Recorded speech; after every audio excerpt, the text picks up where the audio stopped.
Hi guys, so in our third lesson on work and money and family, we're thinking in terms of how to best work together.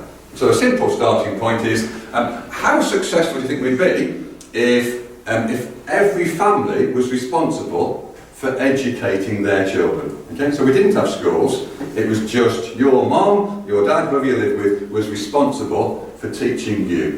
Do you think that would work? Well, why wouldn't that work? Yeah? Because some teachers won't have a job. Some teachers wouldn't have a job, that's a fair point. Your parents won't be able to work. Your parents wouldn't be able to work either, so they couldn't do fruitful things. Parents might not have a good education. They might be like good at geography, you know, but the chance of your parents being good at RE, science, English, art, none of us are. Okay? So it's really obvious that it doesn't make sense for us to all go it alone. We work better when we work together, and then we can all develop different skills and pool that. If you think about this school, then you have RE teachers, you have history teachers, you have the head teacher, you have the secretary, you have the people who clean, you have the people who cook.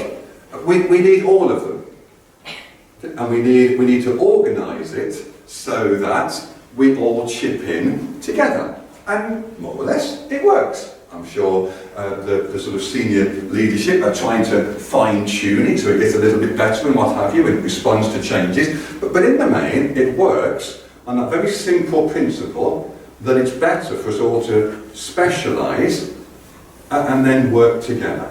Okay? How we do that is, to do it justly, is we pay people.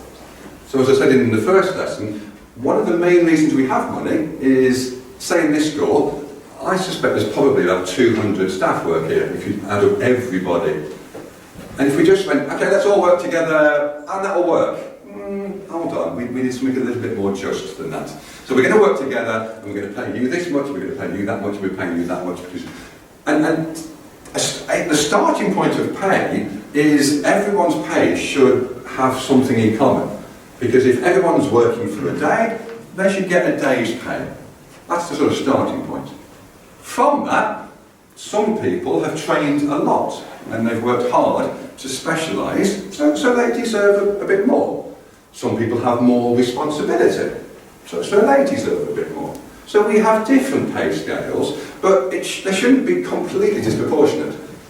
Because what unites us is that if I'm working for a day, I deserve a day's pay. What differentiates is skill, responsibility, effort, all those things, but there should be a difference. So it's only right that in this school the head teacher gets paid more than other people, but it shouldn't get paid so much more that there's no correction, there's no connection. And so pay just helps us to try to get people to work together fairly. Yeah? The church has always encouraged people to work together. We've always seen that it's actually good, it's more productive if we do that rather than everyone doing it themselves. In the medieval economics, when the Catholic Church in particular has had a lot more sort of influence, the thing was called a societas. Okay? You can see how we get the society from that word. And it was just a way of seeing how normally it was like merchants and financiers. Okay, so some people had money and they wanted to invest. Some people maybe had like a ship or ships, and they were happy to go and send those ships to some other country to get something and to bring it back so they could sell it. Other people obviously were on the ship and doing the sailing and such. So society has come up with things like, they used to call them the 5% contract and the triple contract. They came up with ways of trying to work out how different people could contribute different things and be remunerated fairly, justly. We've always promoted that. What's happened in our culture was, you've probably heard of, the Industrial Revolution.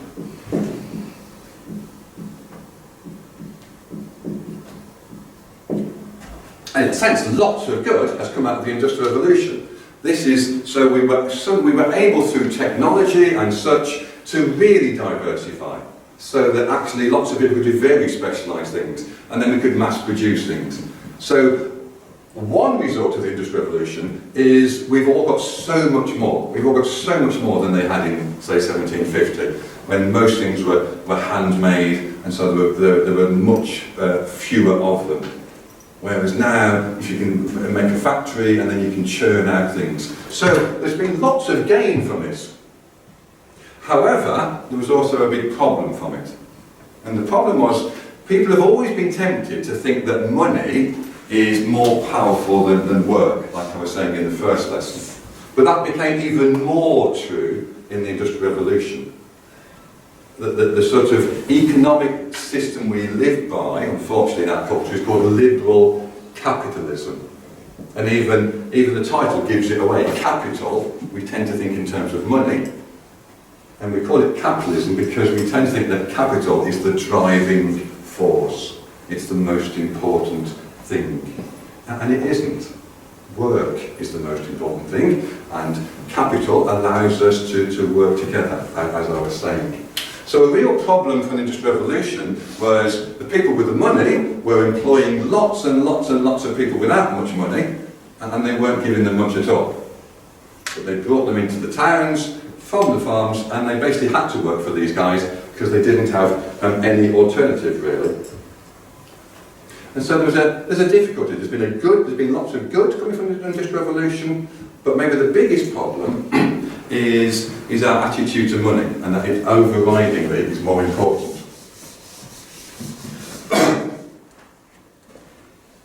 One of the things that happened from the 16th century is how to lend money. And again, I know this is quite difficult, so hang in there. Okay? Up to then, when banks lent money, they had to have the money, because the money was like gold or silver. It was stuff, physical.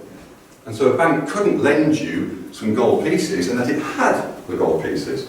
So it lent you money that it had, and then you paid it back. Then we started having sort of paper money, and we started having electronic money, didn't we? And there's lots of them. When you have that, I can lend you money that I haven't got. A bank now, you can go to a bank and the bank can just twiddle a few programs and you've got 40,000 in your bank that didn't exist 5 minutes ago. Now that sounds quite appealing, doesn't it? Because you need the money and it doesn't seem that anyone's suffered from that. But actually it's not ideal, is it? Because where did that money come from? It's not too bad if you're going to pay it back straight away. So we create this 40,000 and then you quickly pay it back and it cancels it about. To help us to understand how actually by doing that we're actually stealing from people with money. We need to just think about how money works. And to do that I'm just going to use some simple figures. The real figures would be like times billions, okay? But money measures relative value.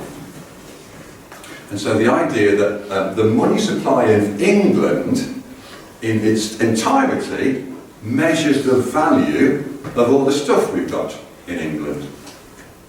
And the money supply of Europe, the currency of Europe, all told, actually equates to the value of all the stuff in Europe.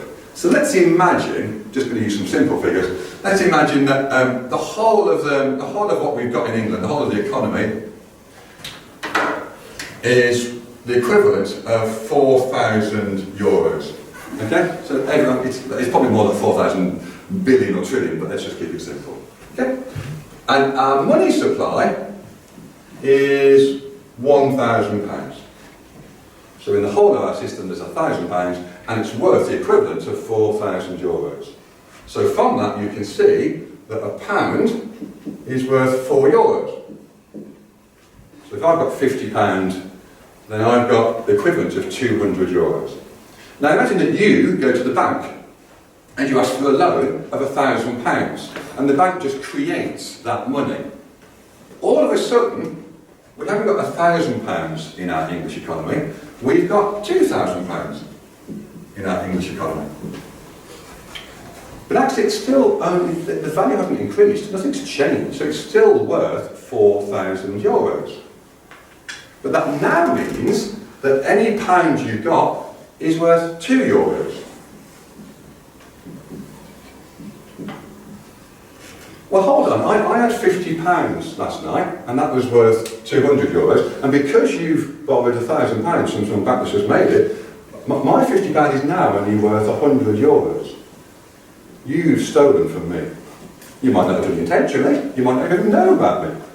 But because we've created £1,000 out of nowhere, then we end up with actually everyone with money, it has less. And that's not fair. What we see, we don't see people suddenly being aware of that. What we see is people, inflation, sorry. What we see is I've still got actually £50, but when I go out, actually the price of everything's a bit more. I've deliberately used simple figures, so I had a massive change from having €200 in my pocket to 100. But obviously there's so much money in our system, and you lend 1,000 and 40,000, you know, tiny differences. But how we see that difference is when I go out to buy something next week, it's a little bit more expensive. So my money is worth a bit less. I don't realise that's because you've borrowed money, but it is.